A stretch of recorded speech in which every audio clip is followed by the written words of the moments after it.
Good afternoon, Dr. Threadcraft. My name is Jake Lane, and before I start this video, I want to let you know that I do greatly appreciate your hard work as a professor and that I really enjoyed being in your internship course this past semester.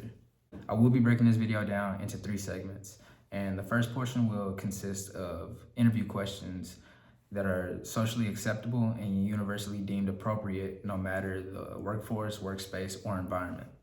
And the second portion of this video is where I'll be showing the inappropriate questions that the interviewer is throwing at the interviewee. The final portion of this video will also include appropriate questions, but this time it'll be more position specific for a crime scene investigator. I will be playing 2 roles in this video.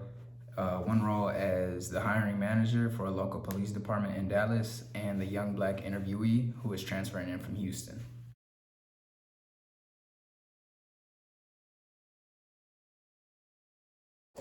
Good afternoon, Mr. Lane. How you doing? I'm doing pretty good. How about you? I'm doing pretty good today. No complaints so far, but I do want to jump right into the interview, and I think a good way for me to gauge who you are is by you telling me who you are. Let me know something about yourself that's not on your resume. Yes, sir. Aside from everything that's in black and white, I'd like to say that I am one with a lot of room for growth in the field. Aside from any achievements that my resume could already tell you and explain, I'm nothing other than a young man looking to strive.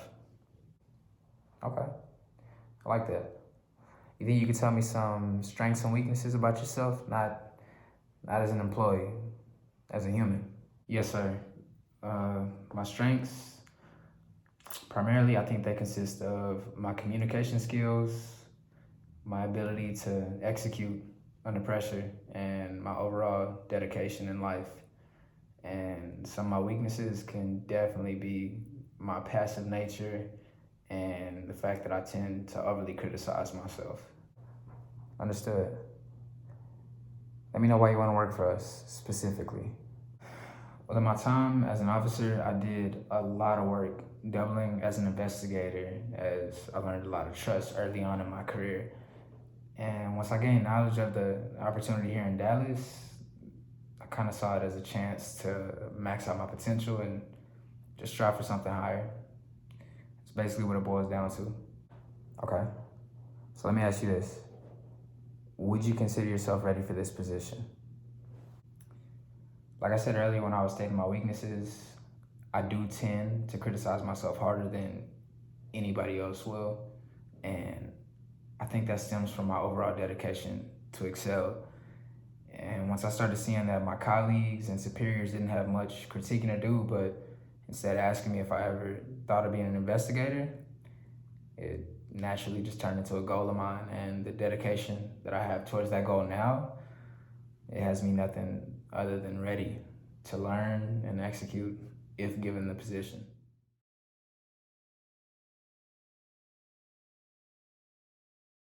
Being a hiring manager, I've run into a lot of transfers, and everyone has their reasons as to why they transfer. And I just want to know if there's any other outstanding reasons as to why you're transferring that could possibly regard family, relationships, financial situations, or anything else. Anything like that? Nothing immediately comes to mind other than the fact that I saw an opportunity that I wanted to take a leap of faith on. No, sir. I'm being as transparent as possible. Gotcha. I saw that you were from the east side of Houston. Exactly what kind of household environment did you grow up in? I was raised in a household with both of my parents, along with 3 of my siblings.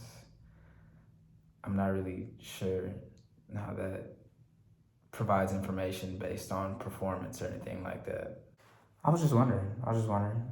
Sometimes when an investigator is brought up in a more hardened environment, this can add to their durability.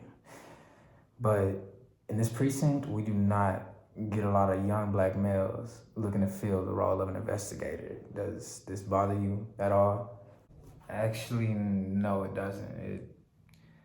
I think it's just an opportunity for me to show what I can do, no matter if a minority, majority, or anything else. doesn't define who I am, doesn't define my performance or my prowess in the field. So I'm up for the task. Okay. Working in the criminal justice field, it is our responsibility to add to the production of justice itself and make sure that it is carried out. And with that being said, I wanted to know if you could tell me where you stand politically.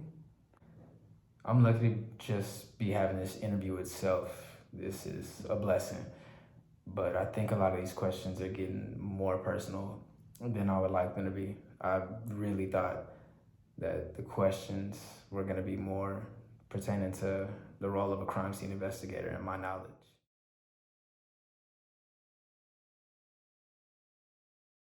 You're absolutely right.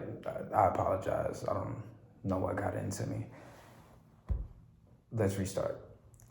Can you start by telling me, in your time doubling as an investigator, did you ever make any mistakes regarding evidence? And if so, how did you handle them? No, sir. I can truly say never ran into that issue. I think it has a lot to do with the fact that early on, when I did start taking the tasks of an investigator, I did a lot more observing and watching, more like walkthroughs. And I think that really prepared me for when it was my time to get more hands-on with evidence. All right. Let me know, to you, what do you think is the most important trait it takes to be a crime scene investigator? I feel like the obvious answer would be attention to detail, being that that is the role of an investigator. Getting to the scene, analyzing, you know what I mean? But I also think that organizational skills and communication is a big part of it. Working with other colleagues, I think it's good to have your data and information organized and just being able to communicate with the others that you work with. Organizational skills and communication. I like that. Could you tell me about a time when either of those traits added to a situation that you were involved in? Yes, sir. One time at a crime scene, it was active. It was an active crime scene, and there were people starting to gather around, and people were taking pictures of the crime scene. You know how things get, and officers were present. And an officer seemed like he was going to use some force against one of the people who were taking pictures.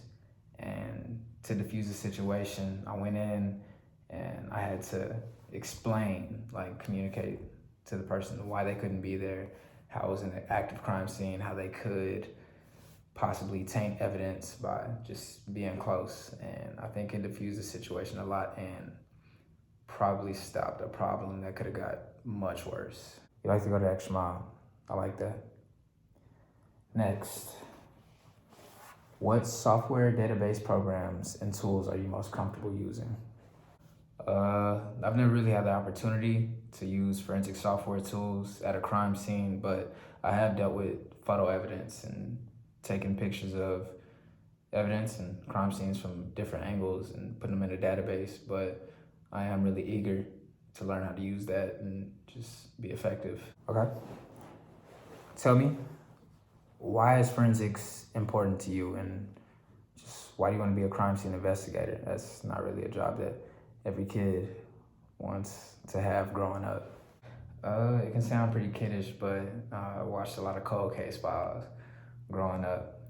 But once I got to college, I did end up changing my major to criminal justice, and that part of the field of criminal justice, forensics specifically, just always interested me since I was younger. And I never thought I could take it seriously, but once I saw that it wasn't as difficult to understand, I thought I could do it. And I'm just blessed to be able to even have an opportunity to do something like this now.